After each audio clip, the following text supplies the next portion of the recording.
Pronto, estamos gravando. Pronto, vou aqui apresentar, né, para o vídeo ficar com a apresentação. Bom dia, gente. A gente está começando o segundo encontro, né, do primeiro encontro do segundo módulo sobre geografia paraibana. A gente vai ter a apresentação de 4 textos por Maria Luísa, Débora, Bolivar e Joyce.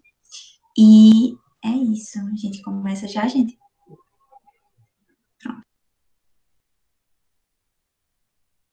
Eu vou dar uma introdução bem rápida aqui do que é que a gente vai estudar, ou pelo menos da Paraíba, no geral. Eu fiz uma introdução semelhante no último encontro, quando a gente estava debatendo sobre a Paraíba indígena, e o ponto de estudar a geografia da Paraíba não é nem muito bem saber como é perfeitamente a fronteira definida, ou como, enfim, a área total da Paraíba, ou qual é a montanha que passa, enfim, isso, claro, é importante, mas o foco principal que a gente quer ter aqui é estudar principalmente o potencial da Paraíba baseado na geografia, porque a minha apresentação, eu vou eu vou apresentar um texto também, mas a minha introdução está sendo baseada nesse livro aqui, bem antigo, que não está mostrando o título, mas é o A Paraíba e Seus Problemas, escrito por José Américo de Almeida, que foi governador daqui e é, foi secretário também de governo de João Pessoa, foi ministro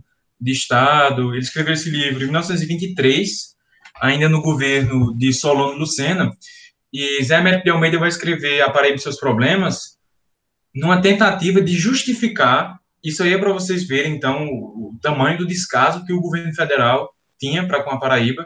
Ele escreve A Paraíba e Seus Problemas em 23, na tentativa de justificar por que a Paraíba deveria continuar recebendo auxílios do governo federal, no caso, por que a Paraíba deveria receber auxílios do governo federal no combate à seca. Porque até então, imaginava-se que, e o Zé Américo começa o livro dele criticando muito essa visão, de que a geografia condena os povos. Então, se a sua população está inserida numa região árida, ou uma região que é abatida periodicamente por secas, então não tem mais o que fazer, ou aquela população pode emigrar para lugares mais propícios para a agricultura ou para a indústria, como São Paulo, por exemplo, ou os que decidirem ficar se acostumam com aquilo, e é isso. E o Zé Américo fala que não, que essa ideia de que nós somos produto do meio, ele vai rebater, e ele coloca que, na verdade, o meio pode ser amplamente modificado pelos homens. Basta não somente a vontade, mas também o recurso para fazer aquilo. E o que faltava para a Paraíba era exatamente o recurso, porque a, toda a Paraíba já era cônscia dos males da seca e dos efeitos da seca, não somente na economia, né, mas com o passar das décadas e dos séculos, a gente vai ver o desdobramento disso na cultura. Nesse período que o Zé Américo de Almeida escreve, ainda tinha muita visão do homem sertanejo, então de que o homem sertanejo era culturalmente separado da população urbana aqui da capital, e a gente vai criando a seca e a geografia no geral, na verdade, da Paraíba, vai criando separações culturais, políticas, econômicas. Mas essas separações não são suficientes para justificar uma falta de investimento no Estado. E o ponto que o Zé Américo de Almeida traz é exatamente esse, que a Paraíba, ele escreve todo um livro até robusto, ele escreve todo esse livro expondo as características geográficas do Estado e os potenciais e as potencialidades econômicas e sociais. Eu não vou me estender muito sobre isso, até porque, apesar do curso de Relações Internacionais ser bem multifacetado, não é não é muito bem da nossa capacidade tratar de questões geográficas de uma forma tão ampla assim. Mas, no geral, a geografia da Paraíba segue ainda o padrão introduzido por Portugal, na divisão das capitanias hereditárias. Então, era um litoral, mais ou menos bem demarcado, bem definido, que se estendia até a fundura total que aquela capitania ou aquele território tivesse. Então, o interior dos estados foi definido com o tempo, mas o litoral já era mais ou menos determinado. Os limites da Paraíba, que seguem, então, essa lógica de determinar primeiro o litoral e depois se estender para o interior, são o Rio Guaju, eu anotei aqui no caderninho, são o Rio Guaju, com o Rio Grande do Norte, e o Rio Goiânia, com o estado de Pernambuco. A partir desses rios, então, no norte e no sul, a fronteira vai seguindo padrões montanhosos, então, outros rios também fazem parte da fronteira, mas geralmente são cadeias de serras e de planaltos que vão dividir. Uma coisa curiosa que o José Américo de Almeida menciona, e o foco do livro dele é sempre colocar como a geografia da Paraíba tem potencialidades a despeito da ignorância geral que tem sobre a geografia, como a geografia da Paraíba oferece potencialidades econômicas para o Estado. Então, ele menciona que todo o litoral é coberto por recifes, que protegem, então, que fazem com que não tenham ondas muito violentas, que as tempestades aqui não sejam também muito devastadoras para o litoral. Os recifes daqui não são de corais, são de pedra calcária, essa é a diferença aqui, e eles dão um panorama geral do litoral. Inclusive, o símbolo do nosso módulo aqui foi um mapa holandês, né, aquele mapa? Eu acho que é holandês, do litoral da Paraíba, porque na época era tudo que se conhecia. Então, ele coloca que no litoral norte, a gente tem, então, a presença maior de mangues, e é relativamente plano, né, e esses mangues são protegidos pelos recifes, e segue esse padrão até a cidade de João Pessoa, onde depois da Foz do Paraíba, ali entre a Foz do Paraíba mesmo e Cabo Branco, a gente começa a ter uma areia na praia que invade mais o território, então essa faixa de areia característica daqui, que é bem larga, vem desse padrão geográfico, mas chegando no Cabo Branco, a partir do Cabo Branco, a gente tem uma barreira muito grande que caracteriza o litoral sul. Então, essas praias fechadas e cobertas são provenientes dessa persistência de barreiras no litoral sul, até chegar no Rio Goiânia, que aí demarca a fronteira com o estado de Pernambuco. Pelo sul, a gente vai ter depois a Serra dos Cariris Velhos, que divide a Paraíba com Pernambuco, né, a divisão da Paraíba com Pernambuco é um pouco mais regular do que a divisão com o Rio Grande do Norte. A divisão com o Rio Grande do Norte é um pouco mais arbitrária, mas, no geral, segue o padrão das serras. Tem um momento em que a fronteira da Paraíba faz uma espécie de triângulo entrando em Pernambuco, mas, no geral, as fronteiras tentam ser divididas seguindo o padrão dos rios e das cadeias das serras. O ponto aqui, a característica mais marcante realmente da geografia da Paraíba não é nem necessariamente a presença do sertão e do litoral, que contrastam, mas é que essa presença é dividida firmemente pelo Planalto da Borborema. O Planalto da Borborema é, com certeza, o aspecto geográfico mais importante da Paraíba, porque não somente a gente pode dividir o estado entre ocidental e oriental, mas também oferece desafios à própria integração. Então, se hoje não é tão mais difícil, não é mais tão difícil viajar do litoral até o sertão, antigamente, principalmente na época que o José Américo escreve, o Planalto da Borborema era um desafio a ser superado, para garantir a própria integração do Estado. Aí, pronto, maravilha. Aí a gente vê que o litoral começa plano, né, mas logo em seguida ele vai ganhando altitude, no que ele chama no que o José Américo coloca como os tabuleiros. Então, antes mesmo do Planalto da Borborema, a gente vai ter algumas quebradas e espécies de lençóis, né? Para quem já foi para Guarabira, ali passando por Sapé e por Mari, dá para ver claramente que o terreno vai se formando em espécie de lençóis, e tem baixadas, e depois algumas colinas. Isso aí se mantém nesse padrão até chegar na Serra da Borborema, o Planalto da Borborema, na verdade. O Planalto da Borborema é mais fácil de ser acessado pelo sul do estado do que pelo norte. Então, onde a gente passa ali hoje por Pilões, Guarabira, para chegar para Campina Grande é mais difícil do que naturalmente era para chegar pelo sul. Então, a gente tem o Planalto da Borborema, que divide o estado realmente em dois. É o único estado em que tem a divisão, em que o Planalto da Borborema realmente corta de sudoeste para nordeste. Então, há presença do Planalto da Borborema em outros estados. Agora, onde ele é realmente dominante é aqui na Paraíba.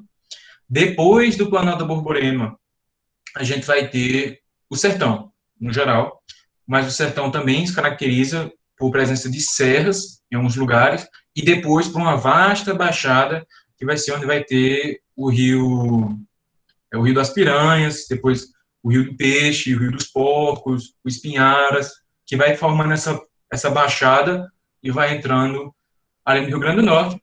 Mas uma das coisas mais importantes a saber sobre a Borborema é que ela não divide somente o estado de norte entre ocidental, entre Oriente e Ocidente, mas também, a partir do Planalto da Borborema, saem rios que fluem em ambas as direções. Então, a gente tem a nascente de rios que vão para o litoral, né, que aguam toda a baixada aqui, todo o litoral, e também a gente tem os rios que vão para a depressão sertaneja, mas esses rios são perenes, ou seja, não se mantêm durante todo o ano. Agora, com os esforços do governo federal e do governo do estado para se criar açude, para se criar canais, esses rios conseguem se sustentar por mais tempo, amenizando, então, os efeitos da seca. No geral, minha introdução é sobre isso, que a geografia da Paraíba com certeza é desafiadora, mas também oferece potencialidades muito grandes. Inclusive, nessas potencialidades, o José Américo vai mencionar que o espaço Guarabira, Pilões, Bananeiras, sempre ofereceu uma espécie de refúgio àqueles flagelados pela seca, porque, não sei se vocês já estiveram lá, mas é uma região muito boa, muito propícia para a agricultura, a despeito de estar em uma altitude mais elevada. Então, no geral, minha introdução é isso. Espero que tenha ficado um pouco mais claro aí como é que o estado da Paraíba funciona e como é que ele se organiza. Muito, muito bom. O próximo é Malu, né? Isso. Isso, Bolivar vai ter um texto que vai apresentar, mas prefere deixar para depois ou falar agora? É melhor falar depois, porque para não cansar o pessoal com a minha voz aí, dá uma mudando. Tá, agora é meu momento, então. Como já falamos aqui, a gente tem esse interesse de estudar a geografia da Paraíba, porque nosso objetivo final com esse grupo é estudar um pouco, enfim, sobre o desenvolvimento econômico, tanto a situação presente quanto a perspectiva futura. E para entender as possibilidades de desenvolvimento econômico, a gente precisa entender a geografia física, que é a situação natural, digamos assim, do ambiente, ela tem uma influência gigantesca na economia, isso é óbvio, tanto para impulsionar quanto para limitar a atividade econômica. Então, o texto que eu venho apresentar hoje aqui, ele foi escrito em 1981.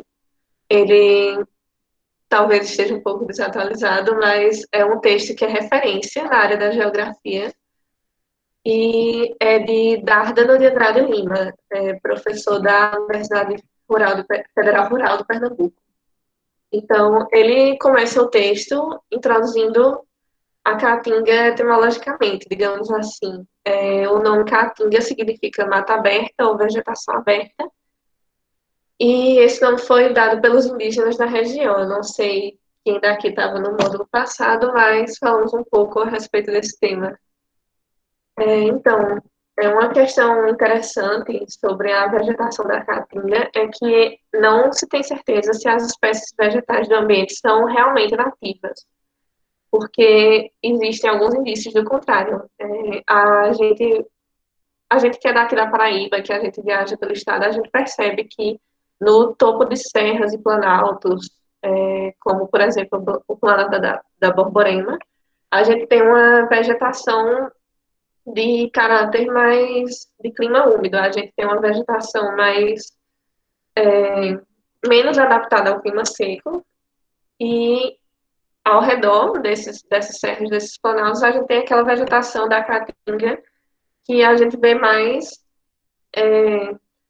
enfim, em um clima mais seco. E, além disso, tem muitos espécimes da vegetação da caatinga que são encontrados também em outras regiões mais distantes. Tem espécies daqui que são encontradas no Acre, na Argentina, na região do Rio de Janeiro. Então, é uma vegetação muito diversa. Se a gente fosse, vamos supor, de Cajazeiras a João Pessoa, a gente veria uma série de paisagens muito diferentes. Mas, no geral, a gente pode dizer que a vegetação da caatinga, ela tem um caráter mais arbustivo. As árvores que existem são, em geral, de pequeno porte. Naturalmente, existem exceções.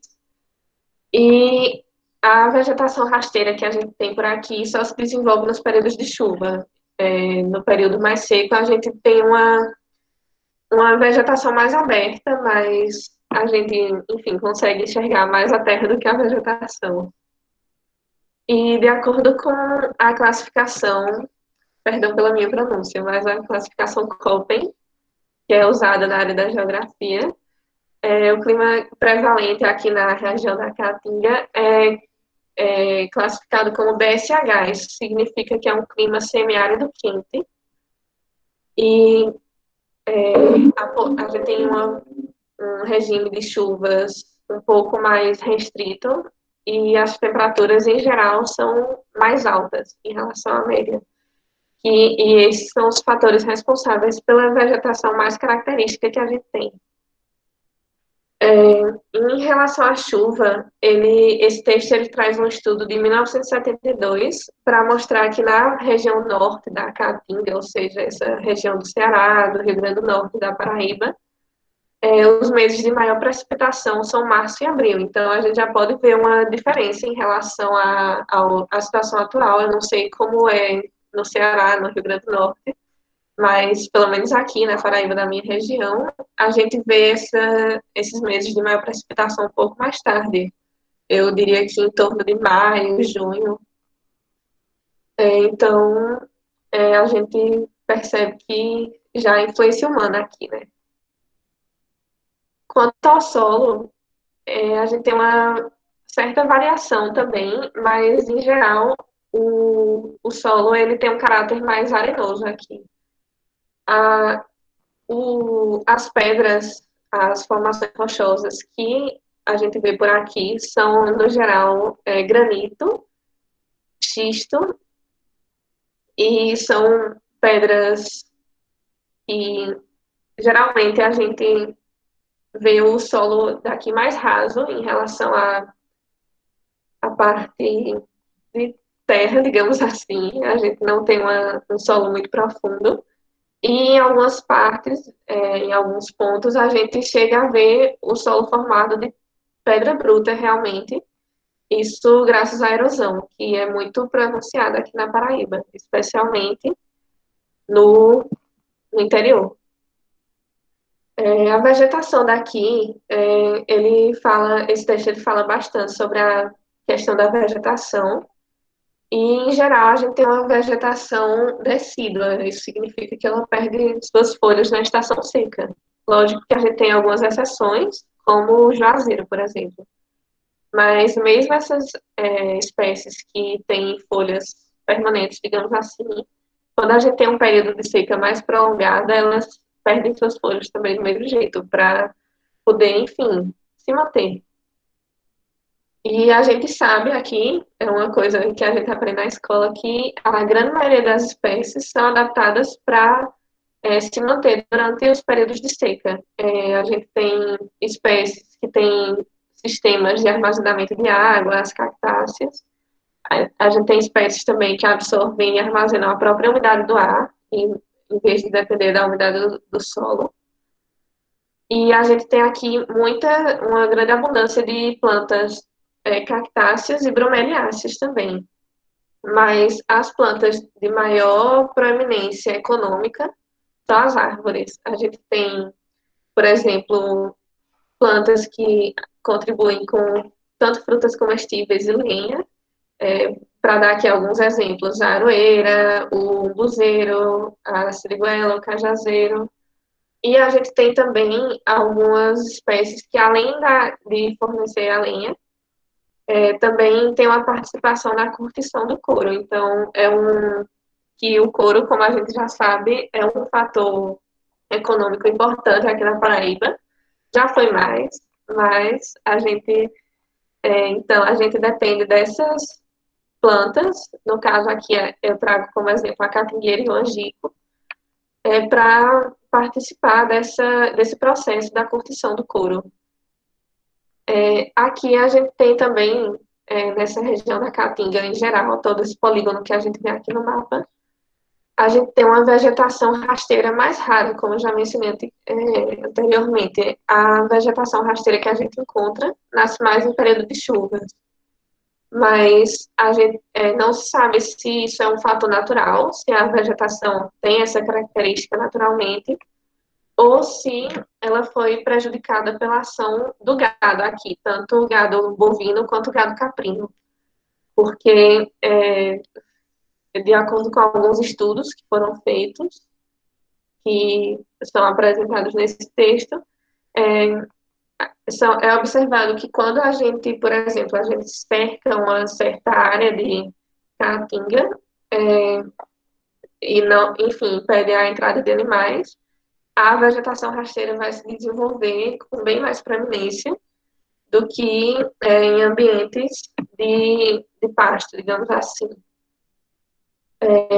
Mas aqui a gente teve também um cultivo, uma criação artificial de vegetação rasteira, também devido a essa atividade pecuária. Enfim, a gente precisava de pasto para o gado, como eu disse, tanto gado bovino como caprino, que a gente tem a criação aqui.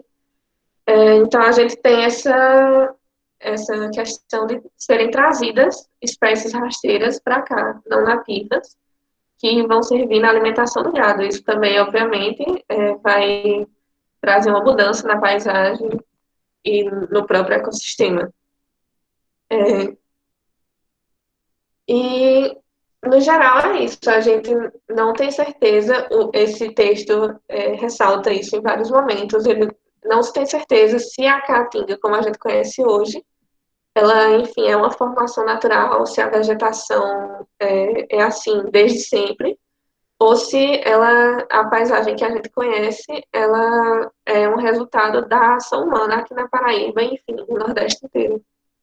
Então, a gente tem que levar em conta que, ao analisar os fatores naturais da Paraíba, de qualquer região, a gente tem que levar em conta que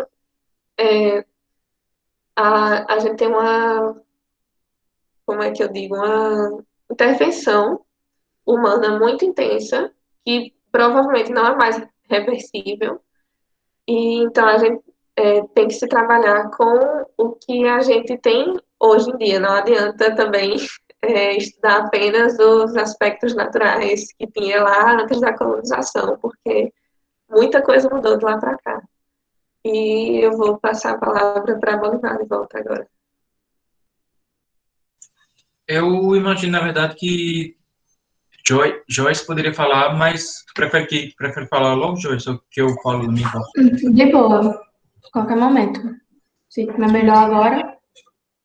Então, eu acho que pode falar logo agora, né? Que a gente separou assim. Tá certo, vou botar aqui.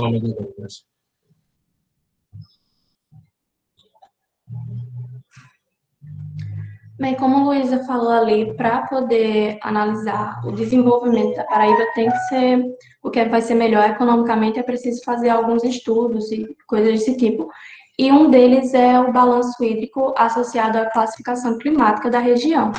No estudo analisado, foi proposto o método de Torque, Weight e de Matter, e o que é que esse balanço ele vai fazer, né? Ele vai ser um conjunto de fatores que a gente vai analisar quais são os impactos que os fenômenos ambientais eles vão ter nas culturas. E aí a gente vai monitorar e vai ser analisado a água no solo, para auxiliar o planejamento e na tomada de decisão, porque com esses fatores analisados, eles vão ver quais vão ser as fragilidades daquele solo e como essa ferramenta vai ajudar no empreendimento agrícola, conhecendo o solo que vai ser trabalhado. Na Paraíba, né, a gente vai ter uma oscilação de temperatura muito grande e, por causa dessa oscilação de temperatura, vai ter um excedente hídrico no solo bem variado também. Aqui, no que foi estudado, eles vão dividir a Paraíba em 6 regiões, 6 mesorregiões. Mas, em outros estudos, também há essa divisão em 4 regiões, mas aqui vai ser adotada as das 6. Que a gente vai ter a primeira região sendo o litoral, a segunda o brejo, a terceira a gente vai ter o agreste, na quarta aqui o Cariri, a quinta o sertão e por último com a sexta o alto sertão. Os dados aqui eles foram fornecidos pela Agência Executiva de Gestão das Águas do Estado da Paraíba e pela Superintendência do Desenvolvimento do Nordeste. Bem, para começar a análise dos resultados dele, aqui com uns termos mais técnicos, eu dividi entre as mesorregiões que vão ter características mais similares. E as 2 primeiras vão ser o litoral e o brejo, mas no primeiro ponto, o sertão ele também vai aparecer. E essas 3, elas têm em comum a apresentação de temperaturas maiores, e aí a gente vai ter, por consequência, uma evapotranspiração potencial muito maior também. O litoral ele vai apresentar, né, a maior temperatura média que a gente vai ter, e como isso está relacionado, a gente vai ter um excedente hídrico muito grande também no litoral. A partir do balanço feito, a gente tem que, no litoral e no brejo, esse excedente hídrico, o déficit hídrico e a reposição de água no solo, ele vai ser bem dividido entre os meses do ano. A gente tem um excedente de agosto, de maio a agosto, um déficit a gente vai ter entre agosto e março, e uma reposição vai ser feita dos meses de abril até junho. Então, no decorrer do ano, vai ter essa reposição, o solo vai ser bem dividido, o que vai acontecer aqui. Mas nas outras regiões, já no Alto Sertão, no Sertão, no Cariri, no Agreste, isso não acontece. O estudo, ele evidenciou uma limitação dos recursos hídricos. Aqui, de déficit, vai ter uma média de 7 meses, o que, como a gente viu agora no litoral e no brejo, isso não acontece. Então, nessas regiões aqui, o Alto Sertão e o Sertão, uma deficiência hídrica vai começar em maio e só vai terminar em janeiro. E o Cariri, ele vai ser o líder desse déficit, ele vai ter um déficit de 10 meses, e para reposição, a gente só vai ter 2 meses, que vão ser março e abril. Então, no decorrer do ano inteiro, nessa região do Cariri, a gente vai ter aí 10 meses de seca, no caso, e só 2 meses para repor essa água. Então, quando eles fizeram o estudo, né, eles viram essa necessidade para diminuir as percas de produtividade que vão existir por esse déficit maior.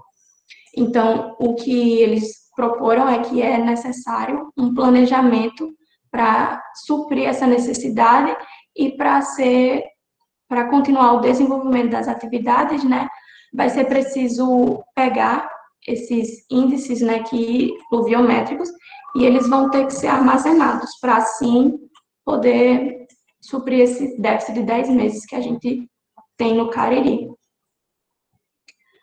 E, a partir de tudo isso que foi feito e analisado, é possível determinar o clima, né, que vai ser predominante nessas mesorregiões. Como já foi dito aqui na Paraíba, não é um clima tão seco em todas as regiões. As únicas que vão acompanhar isso. Vai ser ainda acompanhado de um clima úmido seco, que é o Alto Sertão, o Agreste e o Brejo. Num semiárido, a gente só vai ter o Sertão e o Cariri, e com um clima subúmido, úmido, o litoral. Então, é uma coisa bem dividida, assim, só o litoral que se encaixa em um só tipo de clima. O resto da Paraíba, ela está conversando com as outras mesmas regiões. E isso é muito importante, né, para, como eu já disse no início, conhecer o tipo de solo que você vai trabalhar, que isso é necessário não só para uma agrícola, mas eu acho que vários tipos econômicos também, que poderiam querer se instalar na Paraíba e que querem. Eu vou falar agora, inclusive, Joyce, os nossos textos conversam bastante, tanto é que a minha apresentação agora vai ser bem mais curta, porque o Joyce já introduziu muitos dos assuntos, o que eu agradeço, Joyce, porque então tira um pouco do peso dos meus ombros. Mas eu falei na introdução deu uma visão geral, né, no caso, sobre a geografia do Estado, e o meu texto também leva em consideração o mapeamento dos índices de umidade, dos índices hídrico e de aridez do solo. Eu não vou repetir aqui, né, não vou ser redundante, mas, no geral, a gente vê que o padrão das chuvas no estado da Paraíba começa, no caso, o padrão das chuvas vai do sertão para o litoral, então a gente tem chuva antes no sertão do que no litoral, porque nem sempre essas massas de água se comunicam. Então, logicamente, a gente espera que as nuvens carregadas de água saiam do mar e vão umedecendo o estado até chegar no sertão, mas por conta de questões de relevo mesmo, isso não acontece, então a chuva aqui segue um padrão mais ou menos inverso. Então a gente vai ter em janeiro, no caso, janeiro e abril é onde tem a maior incidência de chuva no sertão. Depois a gente vê que no Cariri vai ser de fevereiro e maio, e no litoral vai ser abril, maio, junho, então, e no Agreste também de março a junho, mais ou menos. Então, quando tem com o maior mês de chuva no Agreste sendo em junho, quando a gente tem, então, a festa de São João e a colheita do milho. No litoral, estamos, pelo menos aqui, o pessoal que mora em João Pessoa está vendo, né, o aguaceiro todo que está caindo, porque a gente se encontra, então, no momento de maior chuva, e a tendência é aumentar um pouco nos próximos meses, mas, no geral, abril até junho, julho, que dura esse momento de chuva. Setembro, na Paraíba, é bem seco, os meses mais quentes, geralmente, são setembro, outubro, novembro, chegando até em dezembro, e aí depois a gente recomeça esse padrão de chuvas. Não se sabe exatamente, Luísa colocou isso, e a exposição da Luísa foi sustentada pelos dados que Joyce colocou aqui também, mas não se sabe exatamente por que existe seca no sertão. A gente aprende na escola que isso acontece por conta do Planalto Borborema, que impede a passagem das nuvens, mas não é a única explicação, claro, né?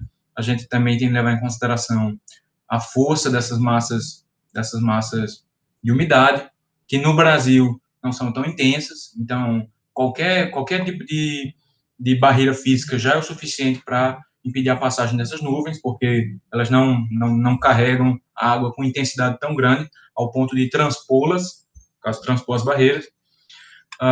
Mas a gente também tem que levar em consideração que o Nordeste brasileiro está muito próximo da linha do Equador, então a incidência solar aqui é muito grande.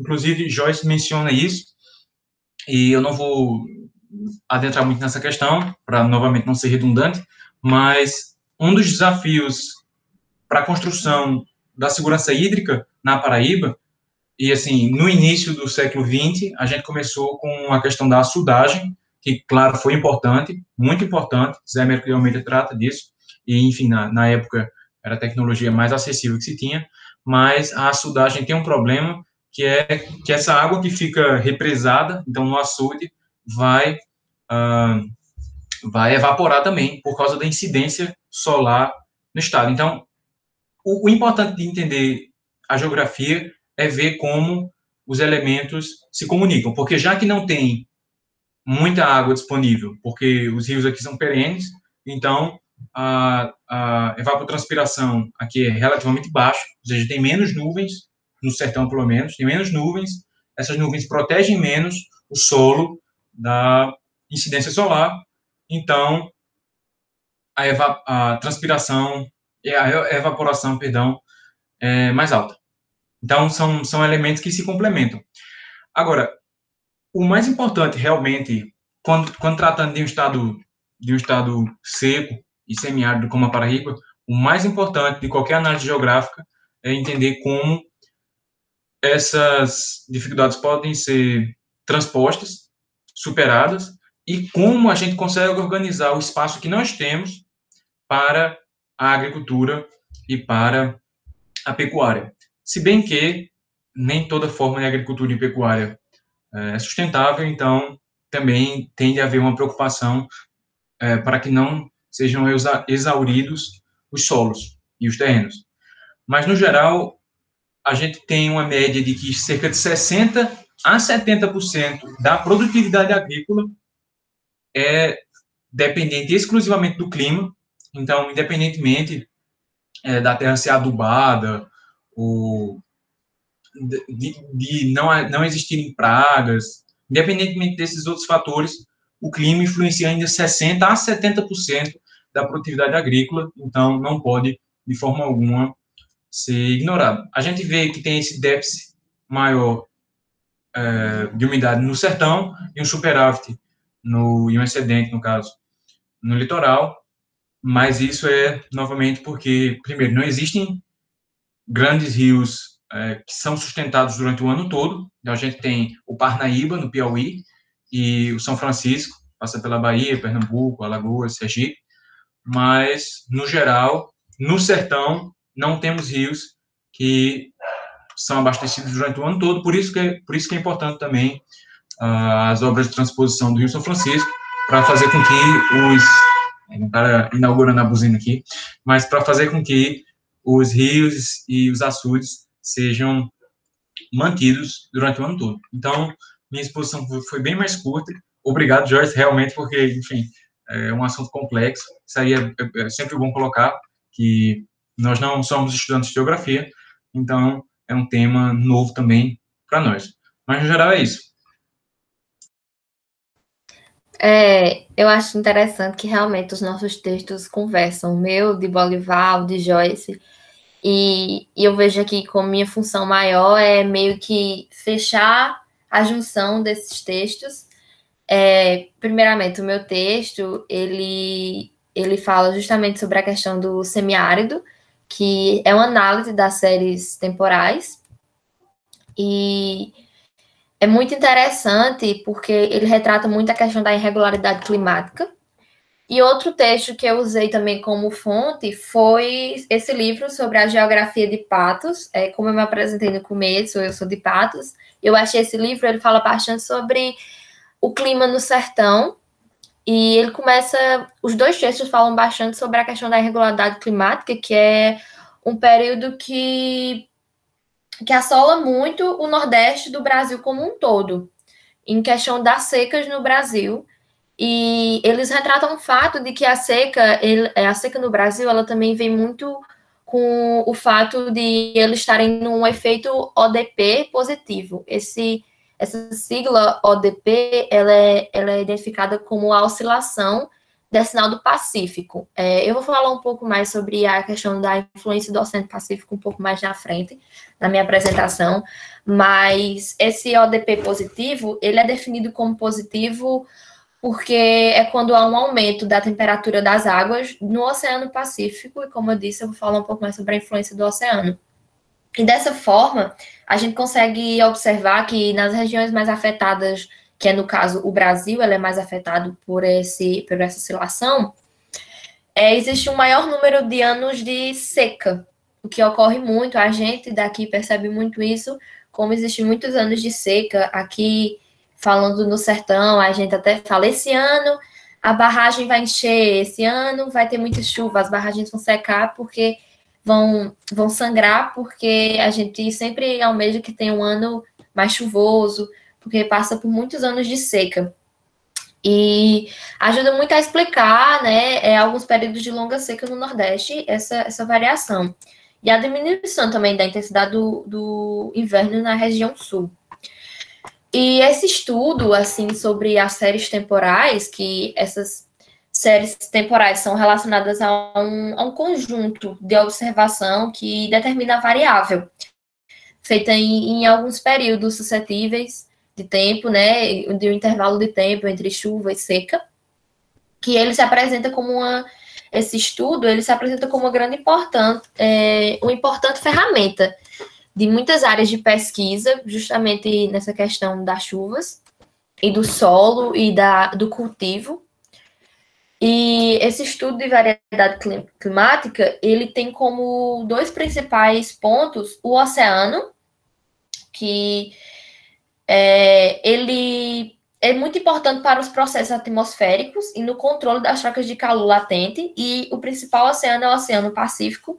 Se Ravna puder, acho que voltar um slide, tem um mapa que mostra o oceano. Obrigada, Ravna. Mostra um pouco aqui que o Oceano Pacífico, que está um pouco abaixo, né, da América, mas ele tem uma grande influência nas correntes das massas, que é o outro fator muito importante, que é a determinação, que é a continentalidade, que é um fenômeno que provoca o aumento das temperaturas e a diminuição da pluviosidade, que Joyce falou um pouco sobre a pluviosidade, mas, assim, em termos rústicos, eu vou dizer que é sobre a questão da chuva. A chuva que é como medir a chuva em milímetros, que geralmente você fala, choveu tantos milímetros em tal cidade. É esse estudo que determina isso, a pluviosidade das regiões. E esse clima semiárido, que é mais recorrente aqui no sertão do estado, ele é influenciado por 4 massas de ar, né? Que são as massas equatoriais, que é do continental e atlântico, 2 massas tropicais, que é a continental e atlântico. E a influência dessas massas, ela é determinada a direção das massas úmidas, que acabam por descarregar as nuvens úmidas no litoral e na região amazônica. Como podemos ver nessa imagem, que a Paraíba, ela é muito influenciada pelo equatorial atlântico, pelas massas equatoriais atlânticas e pela massa equatorial tropical. Então, dá para ver, ele exemplifica muito bem nessa imagem a influência dessas duas massas na Paraíba, o que, óbvio, influencia no clima, né? E, assim, entrando um pouco no que Bolivar e Joyce já falaram, eu não vou me adentrar muito, mas a influência do Planalto da Borborema no clima é, assim, é de suma importância, né? Como o Planalto influencia muito no clima, até falando, assim, um pouco sobre costumes daqui, de novo, do sertão, que quando a gente fala, tá chovendo em João Pessoa, tomara que essa chuva chegue aqui. Só que a gente fala, mas Campinas sempre toma a chuva de Patos. É uma coisa bem, bem piada, assim, do nosso costume dizer que Campinas toma a chuva de Patos, porque Campinas tá no topo do Planalto e Patos é considerado já na depressão sertaneja, né? E a gente fica brincando com isso Luísa, tem que pedir perdão mesmo, que Campinas sempre toma a chuva de Patos, porque as nuvens param lá, acabam ficando, digamos, presas no Planalto e acabam não chegando no sertão, na depressão sertaneja. Porque a gente diz que aqui é meio que a gente tá rodeado de montanhas, né? Que, como vocês podem ver, o Planalto da Borborema arrudeia, né? Muito... Mas ele está em torno, basicamente, de grande parte do sertão. Então, de qual lado seja que venha a chuva, o Planalto meio que permite com que não passe muita chuva para cá. Por isso que a gente tem um maior período de seca comparado a Campina Grande, a João Pessoa, assim, falando de polos, né? E no estado da Paraíba também, a gente distingue-se 4 períodos de implementação ou contemplação da rede de monitoramento pluviométrico. O que significa? É que, como a gente já falou desde o começo e desde a origem do grupo, a Paraíba tem uma grande perca de monitoramento em todos os sentidos. Nós temos poucas bibliografias falando sobre, tanto que foi muito difícil para a gente achar bibliografias que falassem sobre a geografia da Paraíba. Isso se dá também porque as implementações de monitoramento das chuvas daqui da Paraíba foram feitas de maneira muito escassa a longo prazo, assim. Em 1910 a 1908, a gente teve a primeira implementação da Inspetoria de Obras contra a seca, que depois, em 1930 a 1934, essa inspetoria passou a ser denominada Inspetoria Federal das Obras contra a Seca. E em 1961 a 1962 foi quando a SUDEME passou a se responsabilizar por essa contagem. O que, durante todo esse período, de 1910 até 1962, teve uma grande crise nesse sistema. Por quê? Porque não viam tanta importância em se estudar chuvas na Paraíba. E na década de mais ou menos de 90, teve essa grande crise que foi suscetível, assim, várias vezes, porque esses estudos eram muito pequenos, então muita coisa a gente não conhece do nosso estado por isso. E a Paraíba, no estado da Paraíba, 170 dos 223 municípios, eles se inserem no polígono de secas, que é um termo designado em uma região concentrada no Nordeste ou em parte do Sudeste, que sofrem falta de água e sua baixa oferta por longos períodos, né? Ou seja, aqui existe muito período de seca. Nós passamos por um período, eu não sei se em Campina, no litoral passaram por isso, acredito que não, mas aqui no sertão a gente passou por um período muito forte de restrição de água, porque nós tivemos um grande período de seca. Então, aqui você tem que saber os dias que tinha água, porque no dia que não tinha água, acabou, não tinha como fazer. E a gente passou por esse período de ter muita restrição de água, de ter dias realmente que não tinha água, para poder ter Campina quase teve um colapso d'água Sim. recentemente, né? Exatamente. Então, a gente tivemos muita restrição contra isso. Então não é verdade que Campina rouba a água de Patos, não, viu? Assim, mas é bem, digamos, uma piada mesmo que a gente existe, né? Que obviamente não é uma coisa fidedigna, mas a gente brinca muito que Campina fica roubando, porque Campina fica com todas as nuvens de chuva para ela e não deixa nada para a gente. E assim, além dessa definição, né, que essa instituição da área deu para o Estado, ela denomina muito a seca porque você tem que levar em conta os efeitos naturais quando você organiza a sociedade como um todo. Como o professor falou também, é sobre você acabar investindo um pouco mais, né, em certas situações, porque há necessidade. No sertão da Paraíba, há uma necessidade de um investimento para justamente combater essas secas. Por quê? Você passar por um período muito longo de seca, há grandes perdas, como eu falei, muita restrição de água aconteceu. Pessoas que moram mais afastadas da cidade, pessoas que moram em sítios, tiveram grandes dificuldades, e a gente até comentando antes da reunião sobre a questão das cisternas e como foi uma revolução, digamos assim, para esses povos, assim, de que a cisterna veio realmente para ajudar muito nessa questão.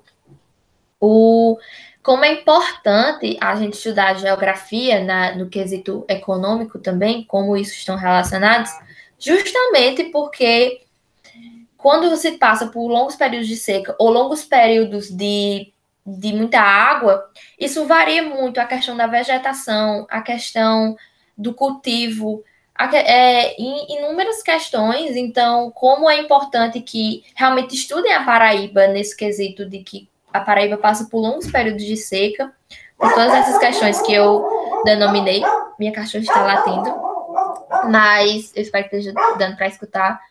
Em como é importante a gente estudar e relacionar isso à economia, porque tudo isso gera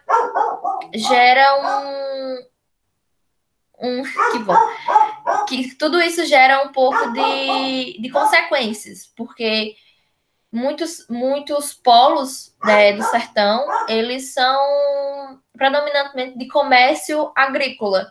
E se existe um período longo de seca, você tem que se organizar com aquele período. Se existe muita chuva, você tem que reorganizar com aquele período.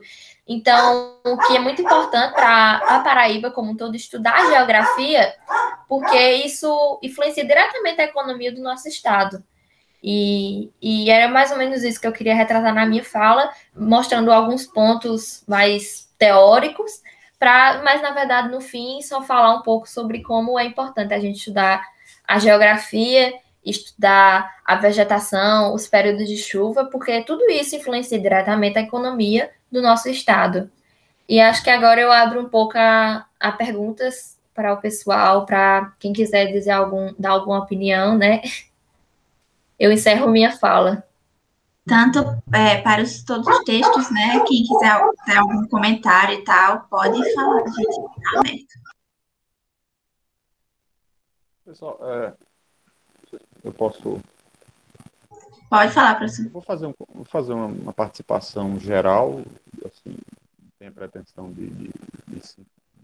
nenhuma, de apenas expor uma visão sobre essa problemática, né?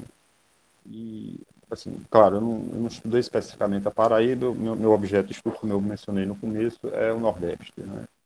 E a questão da geografia, do meio ambiente, da ecologia do Nordeste, ela foi objeto de estudos, de longos estudos, e, claro, porque há uma geografia comum a todos os estados do Nordeste, porque a região, excluindo aí o Piauí e o Maranhão, 90% desse território ele está inserido no chamado polígono das secas. Então, os problemas são comuns, a geografia é diversa, óbvio, os solos, mas assim, o regime de chuvas e as próprias dificuldades em relação ao solo, por exemplo, são solos muito rasos em geral, no chamado semiárido, e isso é um dificultador a mais por isso também a caatinga é prevalecente, né, nessa geografia, e explica, em grande medida, as dificuldades em termos de desenvolvimento da agricultura nessa região. Minha experiência própria, eu acho que eu falei na outra aula, não lembro se eu falei da minha origem sertaneja. Eu também sou de Patos, né, conterrâneo de Débora. Eu estou aqui em João Pessoa acho que há uns 35 anos, mais ou menos. Tenho amigos ainda em Patos, de vez em quando eu vou por lá. E meu avô tem um pequeno sítio nas proximidades ali de Patos, e ele continuava insistindo, né? Assim, quando chovia, ele plantava arroz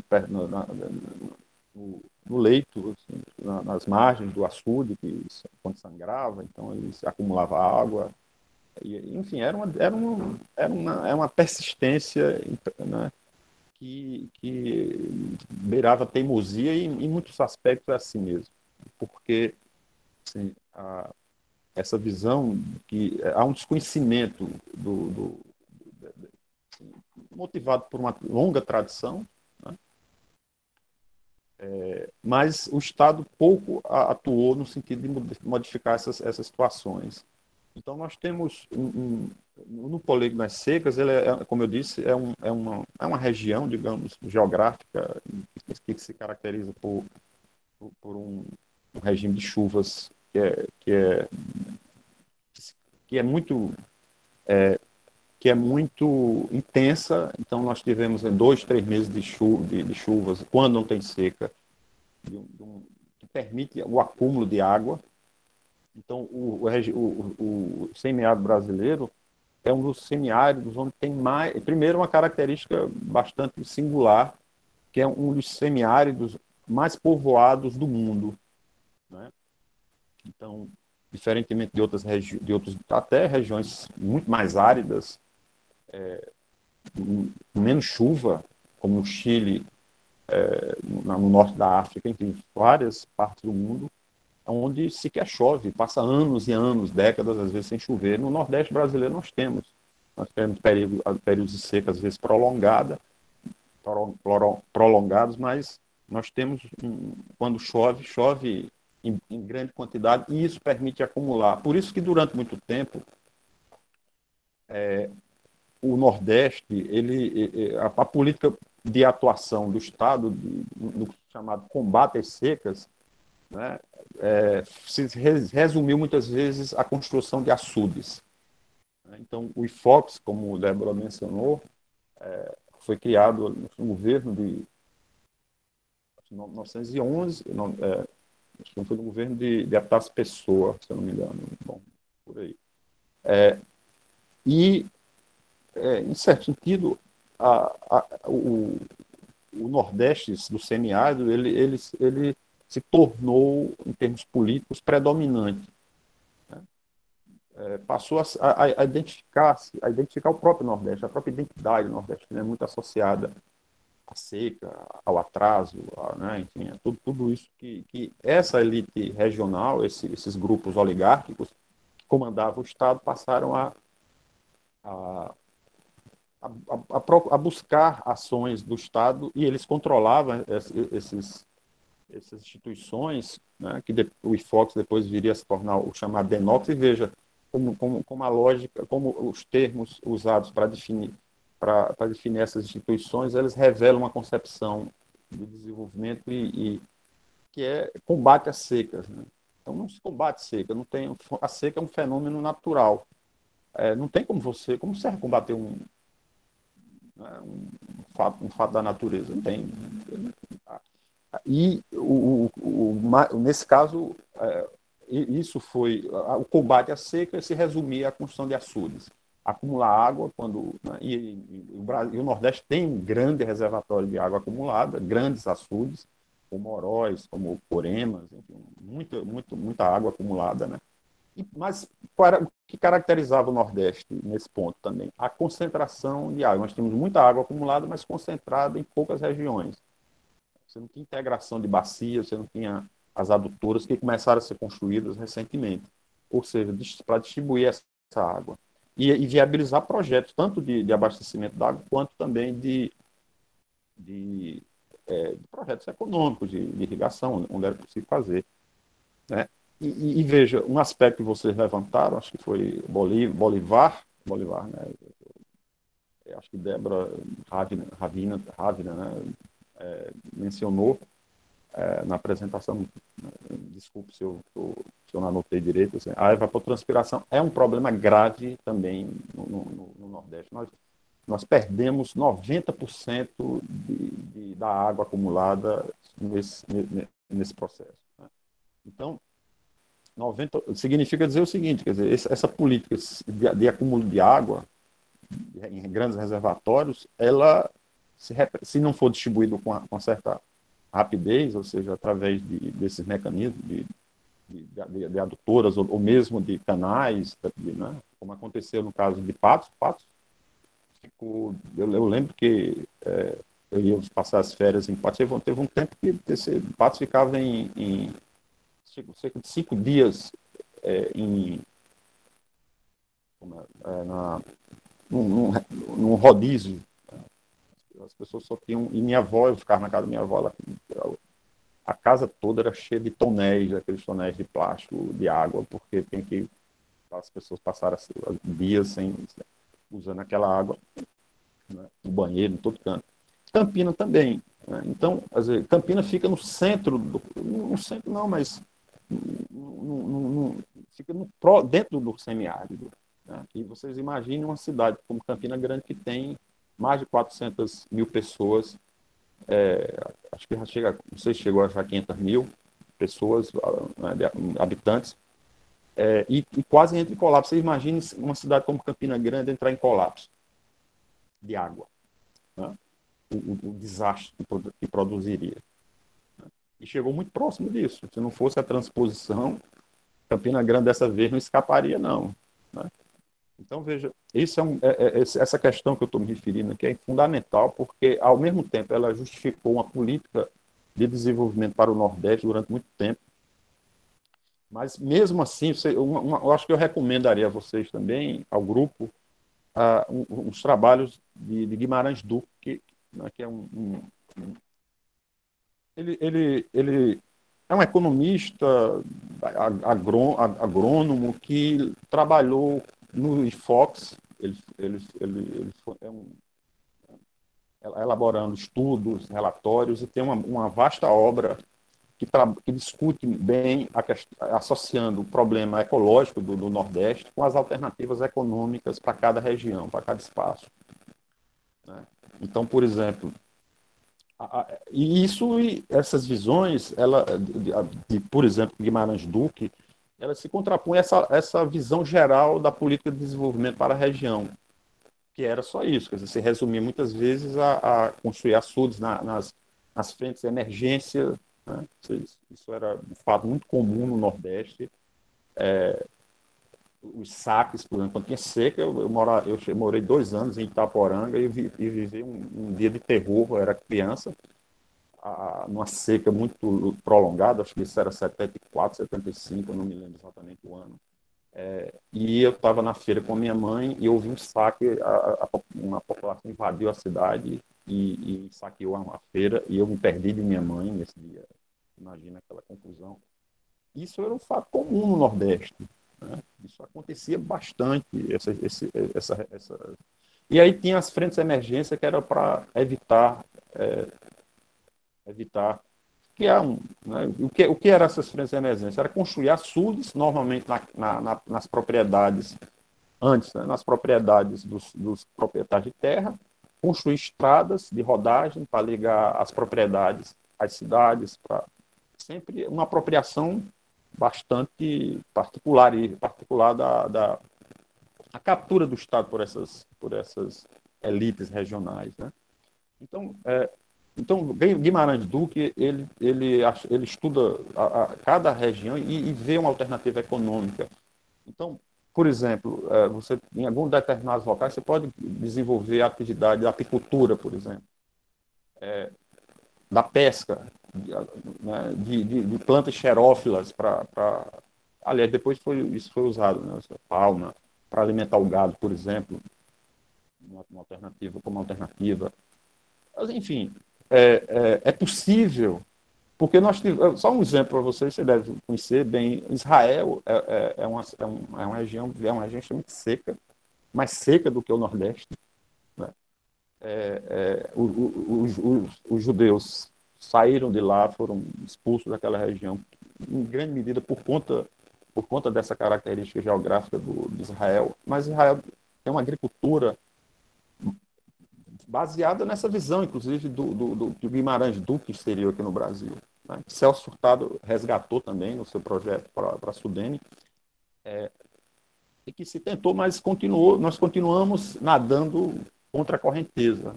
Isso pouco atuou. Mais recentemente, nós temos alguns projetos, por exemplo, como aqui na Paraíba, no Nordeste todo, né?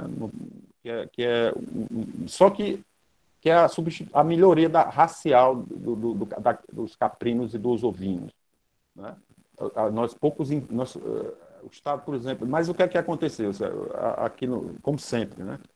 Uma elite, os mais ricos, porque essas raças elas são importadas. Então, você tem, por exemplo, o boé, que é uma raça que é proveniente da África do Sul, né? Convive com a seca também, né?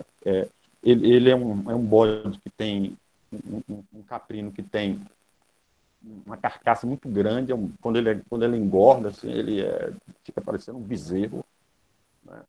E ele se adaptou muito bem na Paraíba. Mas quem é que tem acesso a esse tipo de a esses bodes com melhoria racial? Só quem tem dinheiro para comprar, porque são vendidos em...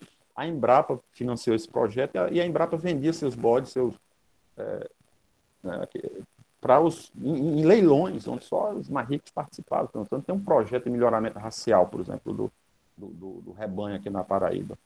Isso são exemplos de que é possível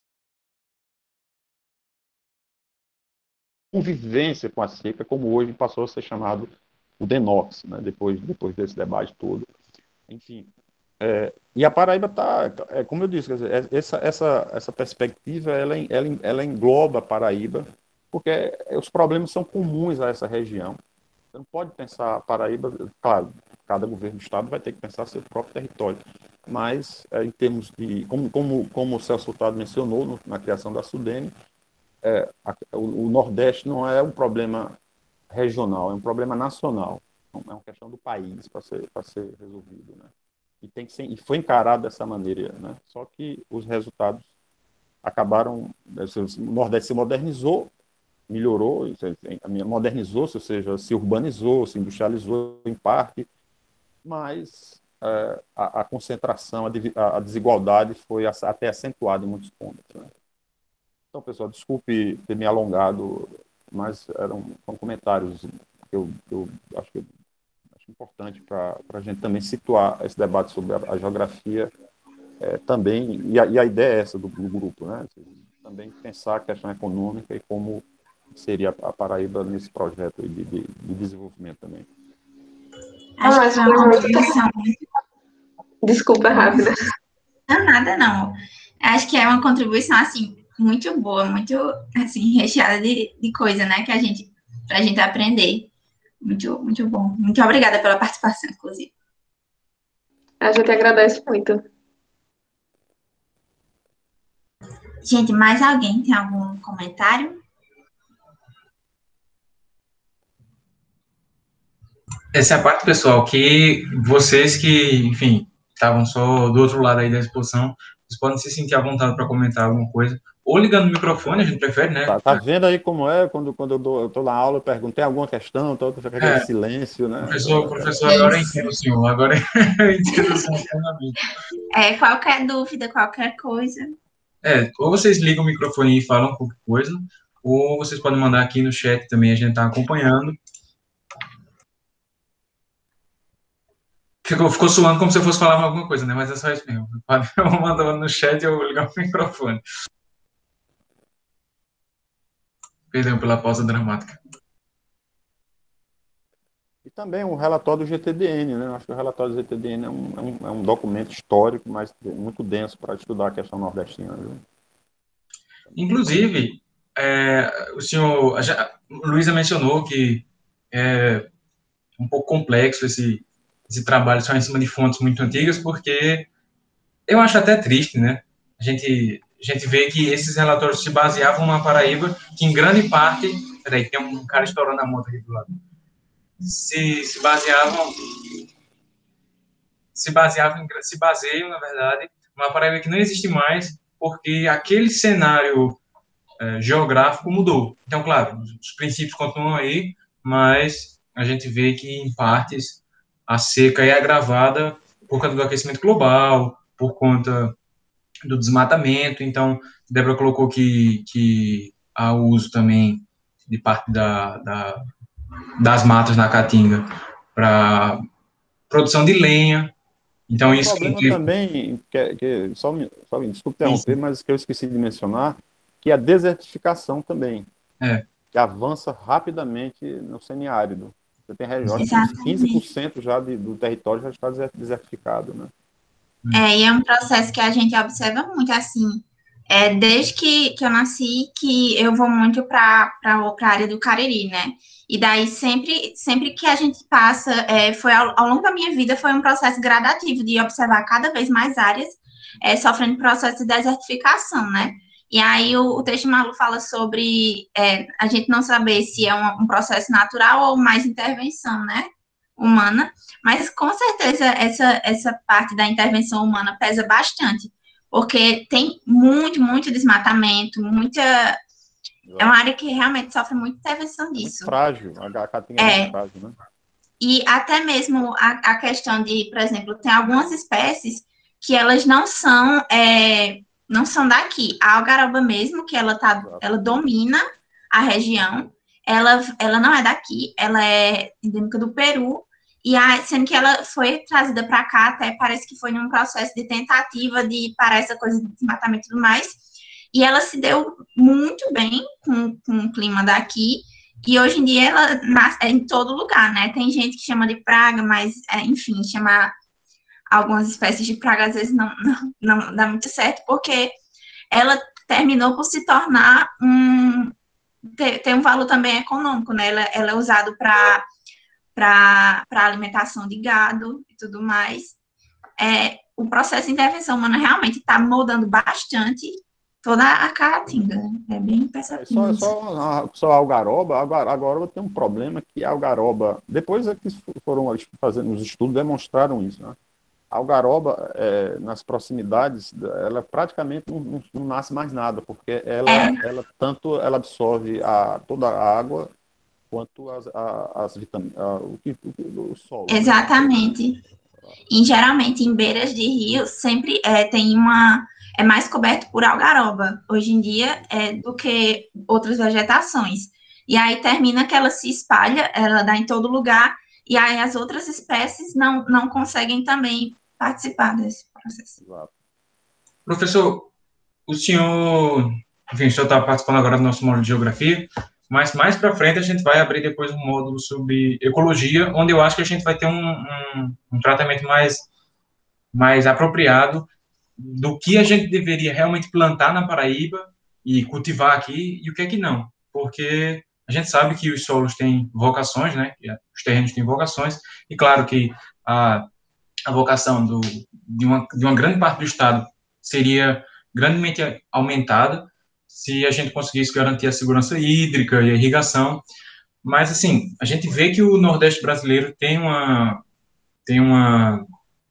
padronização, ou segue pelo menos um caminho de criação de caprinos, que são mais adaptados para a região do que aquele gado bovino que pede muita água, muita ração e um acesso constante ali à pastagem, né? Que nem sempre a gente tem isso de uma forma tão acessível aqui. E também a questão da cana-de-açúcar, porque se a gente leva em consideração um estado seco, que tem, assim, claro, que tem umas ilhas isoladas, onde a produção agrícola é sustentada no interior, mas que as melhores áreas cultiváveis são aqui no litoral, e se essas áreas cultiváveis são preenchidas grandemente pela cana-de-açúcar, então a gente começa a ver isso é um padrão histórico do Nordeste brasileiro.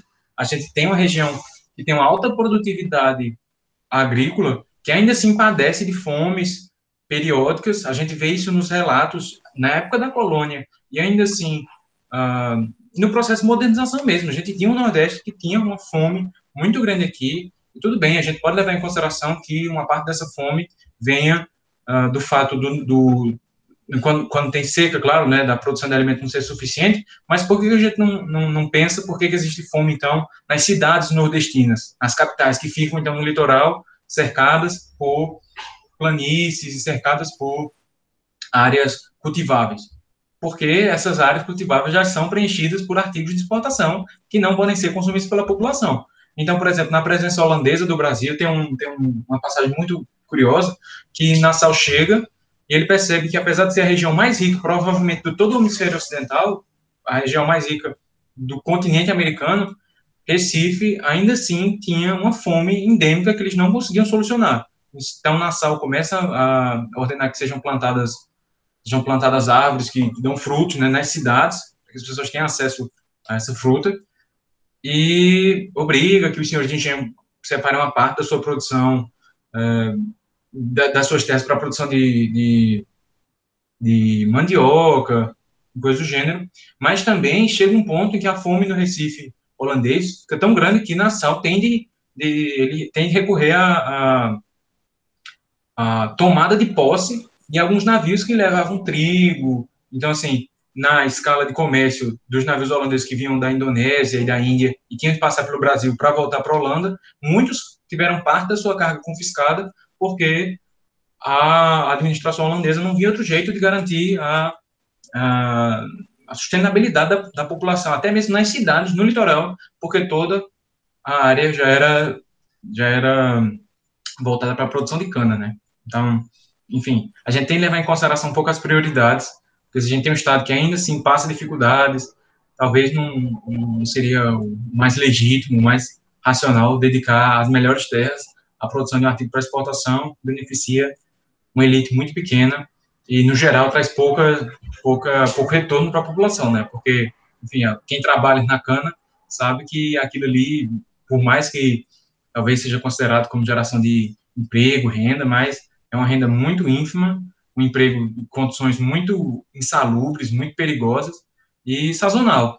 Né? Até pouco tempo, pelo menos em Pernambuco, na gestão de Miguel Arraes, eles tinham, acho que era, não sei como era o nome, acho que era Chapéu de Palha, era alguma coisa assim o nome do projeto, que eles tinham, que o governo do estado contratava os cortadores de cana, no período onde a cana não era cortada, onde a cana estava crescendo, para reparar estradas, pontes, porque realmente tem a situação econômica que era criada pela cana gerava, então, esse desemprego sazonal mesmo, e, enfim, que eles não podiam buscar emprego em outras áreas porque já estavam dedicados em parte à cana, mas eu não vou tentar entrar nisso, porque aí, isso aí a gente já vai estar falando do assunto do próximo módulo, que estou ansioso para falar disso, mas a gente guarda para o próximo.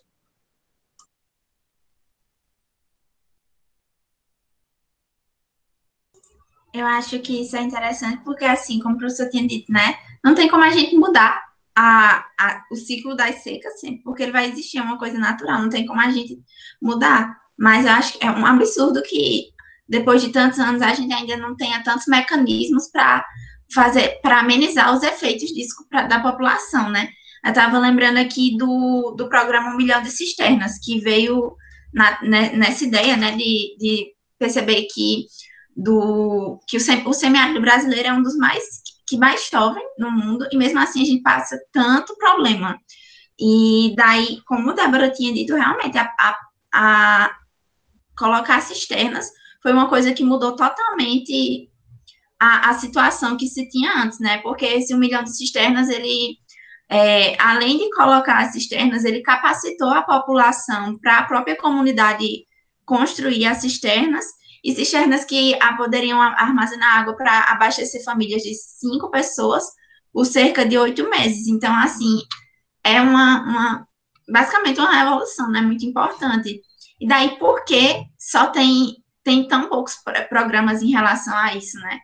Porque tipo, não tem uma preocupação do poder público de olhar para essa população. Muitas vezes você tem um problema da geografia do lugar, a gente não tem o que fazer, sendo que tem sim, a gente não pode estar usando barreiras físicas como barreiras para as ações que a gente pode ter, né?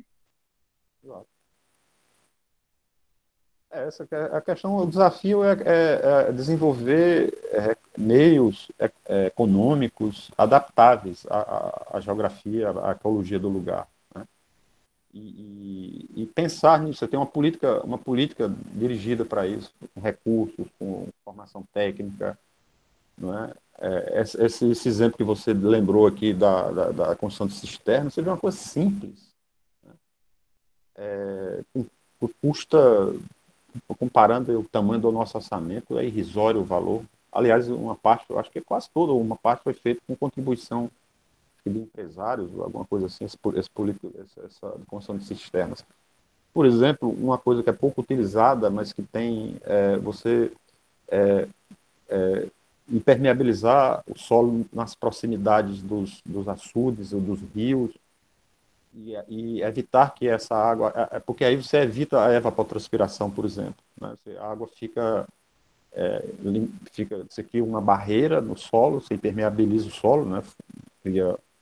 E a água não vai para o lençol freático, ela permanece no solo molhado. Então você consegue tirar faz um poço e consegue tirar água. Além de você plantar, né, naquele solo, você consegue também abastecer de água o gado. Enfim, muitas alternativas que podem ser pensadas para esse projeto, para projetos de adaptação econômica para o semiárido, só que isso tem um custo, né? Como sempre no Brasil. Bolívar lembrou aqui esse problema da concentração fundiária e na especialização que continuou, que provém da colônia, na cana-de-açúcar aqui na região, um dos solos são mais ricos, mais produtivos, e tudo destinado à cana-de-açúcar. Né? Você vai do Rio Grande do Norte até é só cana-de-açúcar que você vê na paisagem. E Celso Furtado, a proposta dele, depois foi abandonada por razões políticas, né? Era metade dessas terras fossem distribuídas, né, e usadas para serem usadas na produção de alimentos, porque a industrialização iria exigir uma produção de alimentos, porque a população urbana ia crescer e tinha que abastecer o Nordeste. Ainda hoje nós continuamos importando feijão, não fosse o oeste da Bahia, que é uma região que nasceu pós-Sudene, né, ali uma região extremamente rica em termos agrícolas, abastece quase todo o Nordeste de feijão, por exemplo, enfim, a agricultura familiar é responsável por quase toda a produção de alimentos do país, né? Isso já diz muito o que nós somos, a natureza do nosso desenvolvimento. Enfim, é isso que é o grande problema do entrave do desenvolvimento brasileiro, é por cima. Né? É uma decisão política, é aquela questão de sempre, desenvolver para quê e para quem? Né? Essa é a pergunta-chave do desenvolvimento. Existe política de desenvolvimento, nunca deixou de existir. Agora, ela serve a um objetivo e ela atende a alguns grupos, alguns interesses.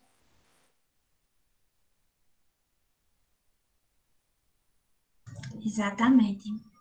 Gente, a gente está chegando aqui perto das 11 horas, então se alguém tiver mais alguma inscrição, a gente vai fechar depois dessas, né? Tem mais alguém para falar? Ou a gente começa a concluir aqui o nosso encontro de hoje?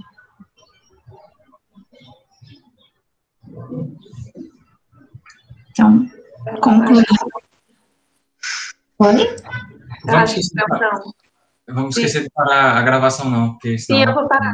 48 horas gravando aqui, vai esperar o drive da gente. Então, gente, eu queria agradecer, né, a participação de todo mundo nesse sábado de manhã e as contribuições do professor. E, enfim, obrigada. Eu espero que tenham gostado e que tenha sido proveitoso. E nos vemos nas próximas, né? Pessoal, uma coisa só. O nosso próximo módulo vai ser sobre o princípio da colonização na Paraíba.